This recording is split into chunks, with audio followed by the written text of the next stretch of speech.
ভগবান শ্রীকৃষ্ণের কিছু বাণী। পরিশ্রম না করলে স্বাস্থ্য রক্ষা ও মুখ লাভ হয় না। যে ব্যক্তি শ্রম করে সে কখনো কষ্ট পায় না।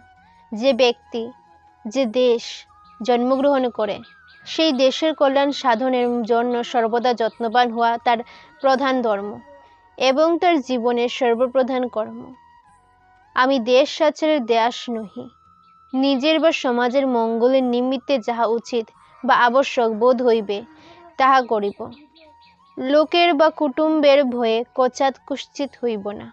একজন মানুষকে তখনই সর্বশ্রেষ্ঠ কৃতিত্বের অধিকারী বলা যায় যখন সে অন্যের কল্যাণ কর্মের জন্য কিছুটা সময় অতিবাহিত করতে পারে। আমাদের নিজেদের স্বার্থ দেখার আগে সমাজ এবং দেশের স্বার্থ দেখা উচিত। সেটাই হলো প্রকৃত বিবেক ধর্ম। মাতা পিতার সেবাই শ্রেষ্ঠ পূজা এবং সন্তানের পবিত্রতম কর্তব্য। আমি প্রত্যেকের সামনে নিজেকে ভালো প্রমাণ করতে চাই না। আমি তার জন্য মূল্যবান যারা আমাকে বুঝে। সম্পর্ক রাখো তো সত্যি সম্পর্ক রাখো, নয়তো বিদায়ই ভালো। হরে কৃষ্ণ, রাধে রাধে।